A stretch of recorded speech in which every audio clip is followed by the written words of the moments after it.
Hi, my name is Kate Thorvaldsen, and I'm staying in Laughlin. I'm at the UFO Conference. I will be talking about my close encounters, implants, X-rays, and of course, I also know that there will be a lot of skeptics in that room. And you know what? I'm here to talk about what happened to me and my experiences, and I'm not here to try to convince anyone. For me, I know what I don't believe. I know, and that's a big difference. So, hope to see you there.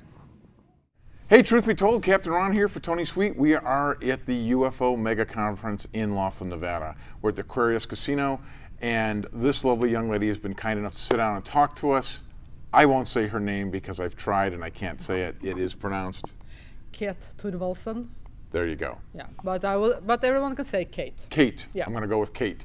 And she's going to talk to us. I've been told that she's got a very interesting story. It's been going with you your whole life, right?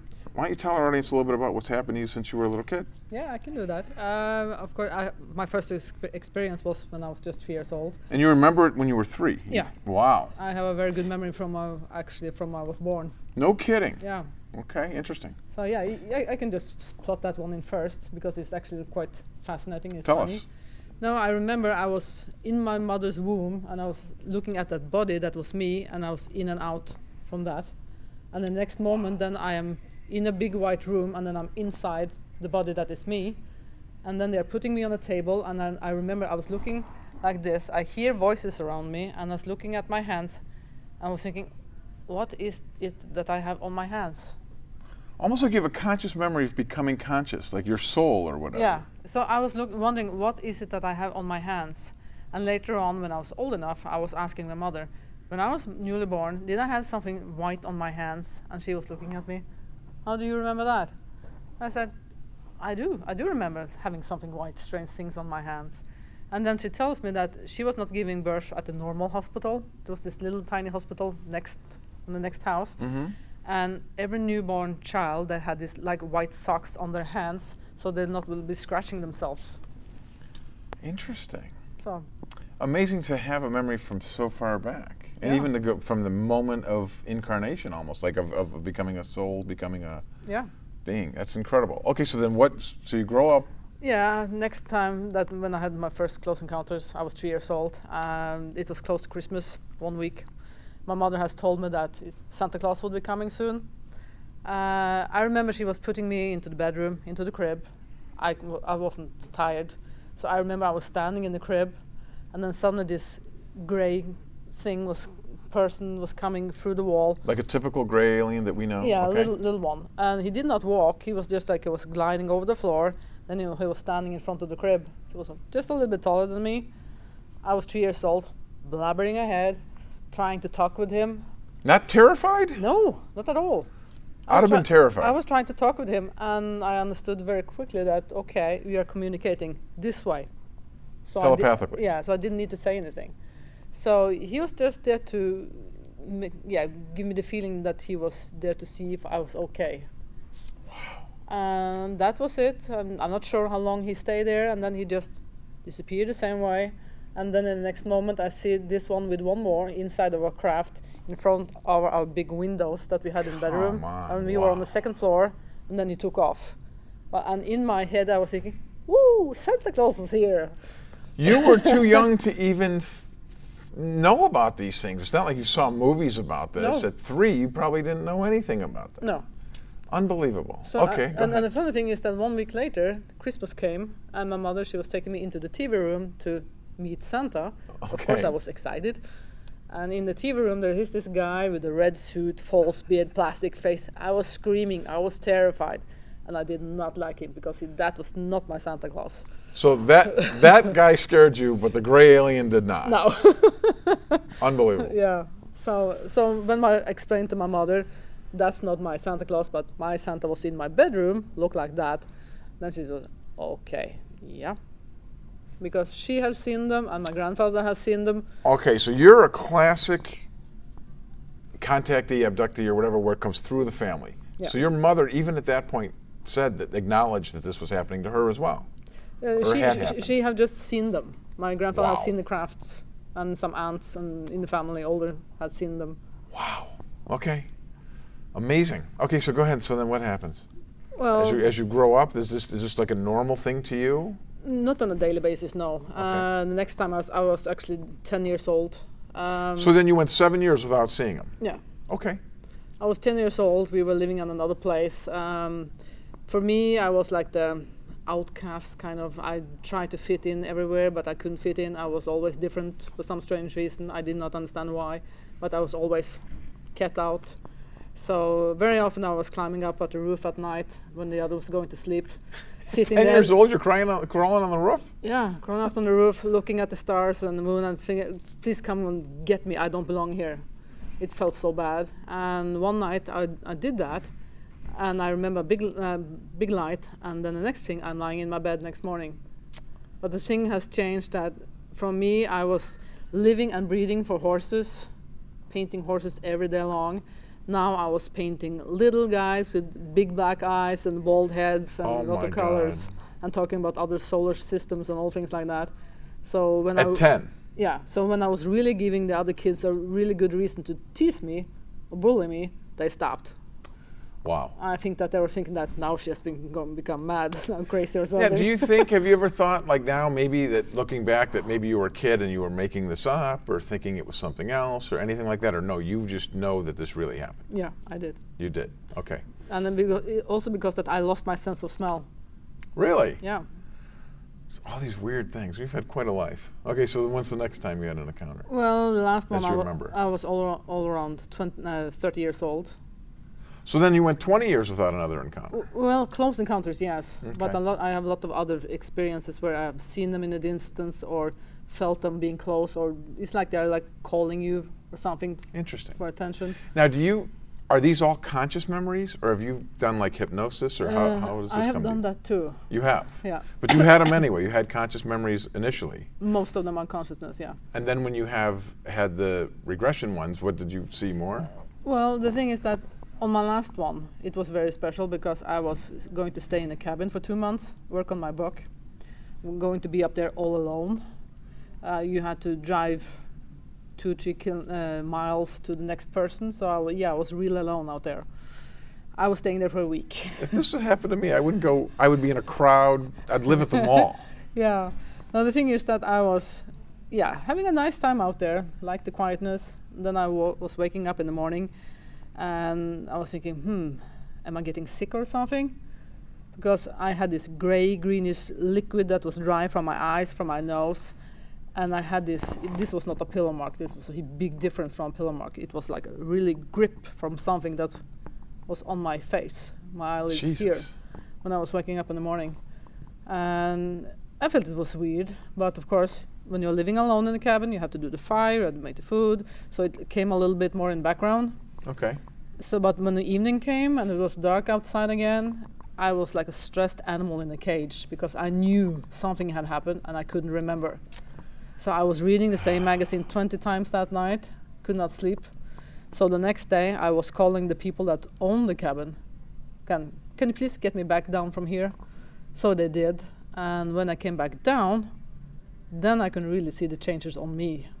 Because when I was up in the cabin, there was no electricity. So when I came back down, of course, the first thing I did was going to charge my mobile phone. And everyone knows how terrible a microphone, when the microphone is screaming, that was the sound every time I was putting my charger in the wall. Really? So the light bulbs, everything, if someone was talking to me, the sound was just extreme. Huh. So I had, for almost 6 months, I was working with these earplugs in my ears to get the sound down. Even today, people can come to my place and, don't you have any sound on your TV? I do. Oh, for you. Yeah. Okay, so you think they did something to your... Yeah, and the thing is, since I couldn't remember it, my boyfriend at that time, he was the leader of UFO Norway. So he knows a very good Hypnotherapist? Hypnotherapist, yeah, in Oslo. So we went there and put me under to remember what happened. So the thing is that the thing that happened was that I was in my cabin, in my bed, and then this tall gray creature was coming in. And the thing is that normally, if you take an image of him and turn it into a negative, so it would be the opposite when it comes to the colors. Okay. So it was like he was glowing.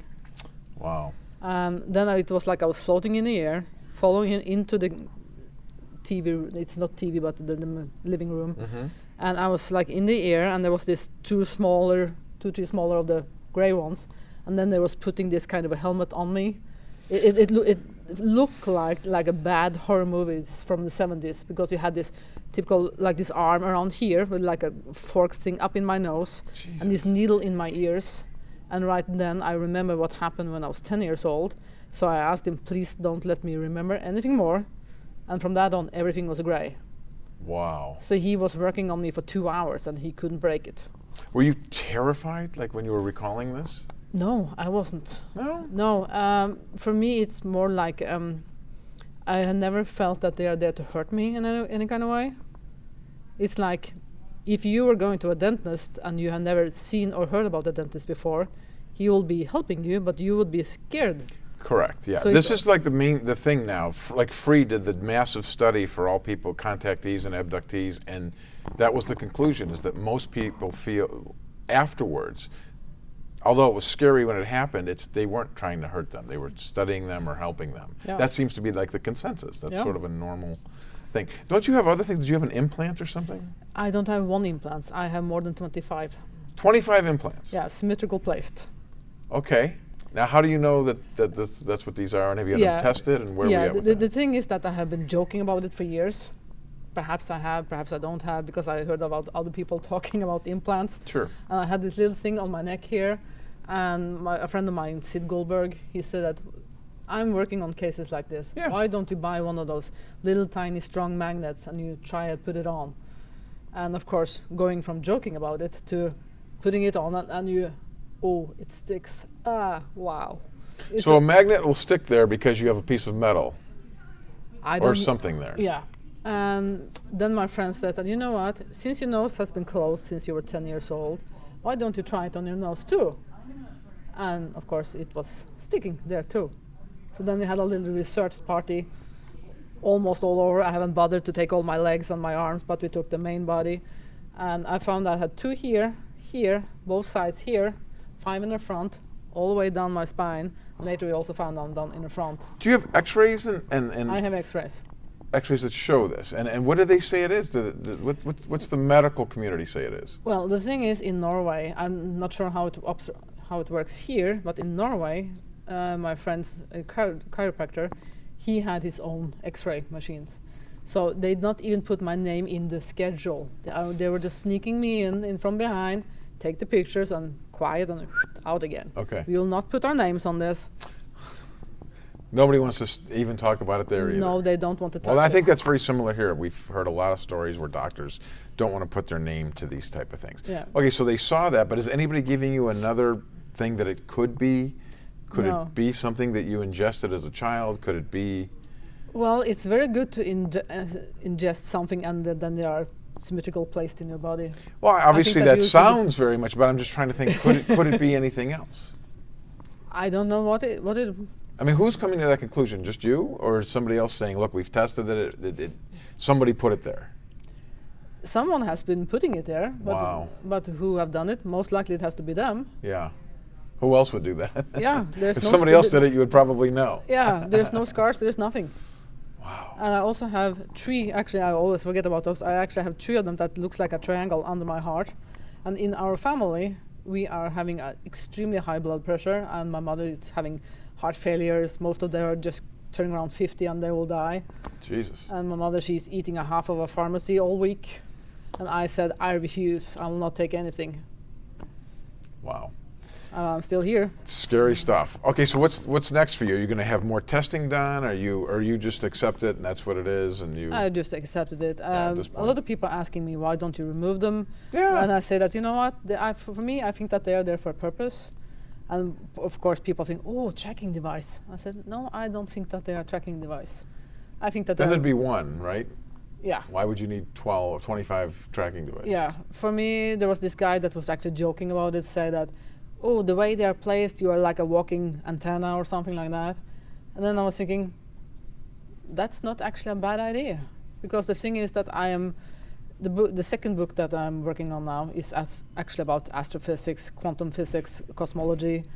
all of that. I have no background at all. So you don't have any knowledge in this area, No, but you think it was downloaded to you or something? I do download. You download from ETs? I'm Or whoever. I think I'm just downloading it from the matrix itself. Really? Yeah.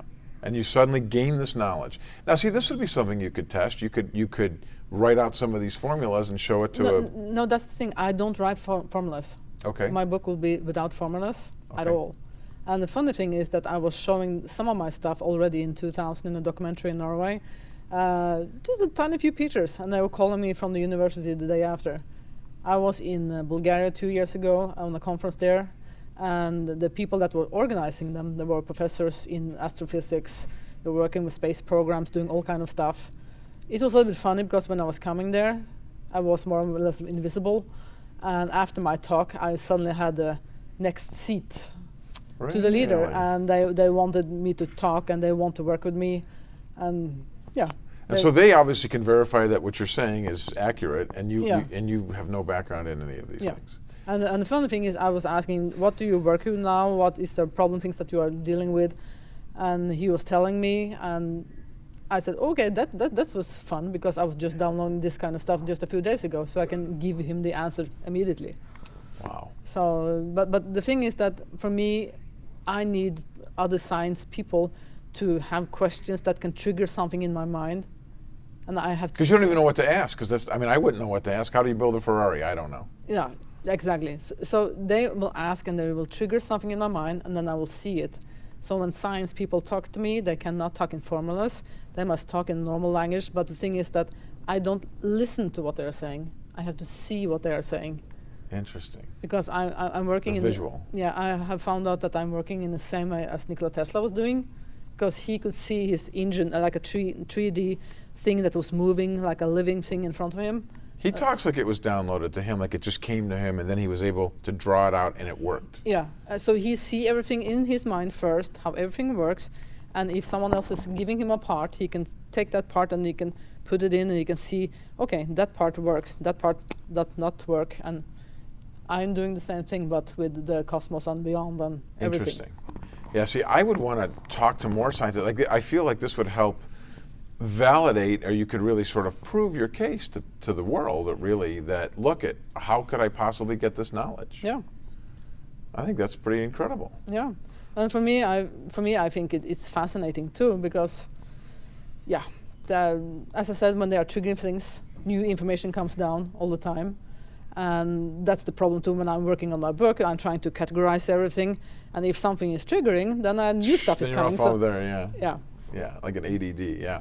Now, do you, I was wondering if if you're doing anything else to sort of document this along the way. Are you like trying to, I'm trying to think, like, how do you document out when one of these things happens, like a download, like you write down that this happened, and then do you immediately try to talk to somebody to see if No. it's true? No, I don't need to, because a lot of times my science also can be telling the opposite of what other science says. Oh, interesting. And as my friend Mark, here he is an Yeah? astronomer, and he has been trained with school system, and a lot of times when I have been trying to explain him stuff, he is trying to take my stuff apart or change my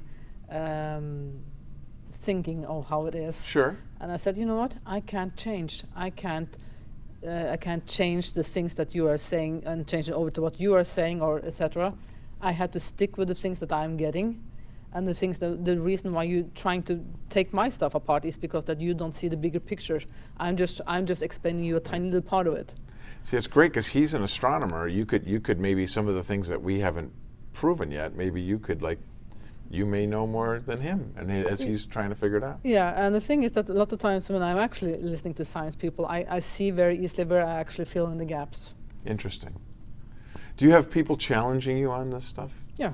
How do you feel about that? How do you handle that? No problem. You don't care. You No. just that this is happening Yeah. to you, and that's it. And the funny thing is that I so wish that this system, this kind of downloading, if that could work in a daily basis when it comes to school systems. Trust me, you will download it just once and it will stick. It will be like a part of you. Amazing. So you will always remember it. You don't need to try to repeat it. It's there. Wow. Amazing.